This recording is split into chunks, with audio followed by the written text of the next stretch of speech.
ఒక్క పురాణ బస్సే కాదు, ఇప్పుడు జూబ్లీస్ ఎలక్షన్స్ వస్తున్నాయి కదా, బోరబండ ఉంది కదా, ఇప్పుడు బోరబండ ఉంది కదా, ఎలక్షన్ వస్తుంది ఇప్పుడు నిర్ణయించుకోమని. బోరబండలో ఏం బిదరికం తక్కువ ఉందా? బోరబండలో పేరుకు జూబ్లీ హిల్స్, అది పేరుకు జూబ్లీ హిల్స్. మొత్తం అంతా బస్తీలు ఉన్నాయి. పండ్ల బండి పెట్టుకుంటే కూడా వాళ్ళు అక్కడ మామూలు వసూలు చేస్తారు. చిన్న చిన్న వయసులు రోజు కూలీలు చేసుకుంటారు ఎస్సీ ఎస్టీలు పాపం. అక్కడ ఆ పిల్లలను కాలేజీలు పంపిస్తే ఈ రౌడీ గ్యాంగులంతా వాళ్ళకి తీసుకెళ్లి మందులు అలవాటు చేసి, డ్రగ్స్ అలవాటు చేసి, గూండాల కింద రౌడీల కింద తయారు చేస్తున్నారు. డ్రగ్స్ వ్యవస్థ లేదు, నిర్మూలించడానికి 100% ప్రయత్నం చేస్తారు. నువ్వు పోవడవో, నువ్వు చూడిపో, రాత్రి తిరిగిపో, రౌండ్ కొట్టిపో. వాడు బోరింగ్ వేసినాడంటే వాడికి మామూలు వసూలు ఇవ్వాలా.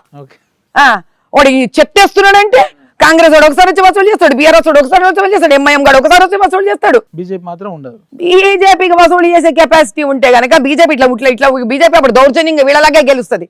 న్యాయంగా ధర్మంగా ప్రజలను ఆకట్టుకొని గెలవాలనుకుంటున్నాము. కాబట్టే నిదానంగా అయినా నిజాన్ని నిరూపించి ధర్మంగానే గెలిచి చూపిస్తాం మేము.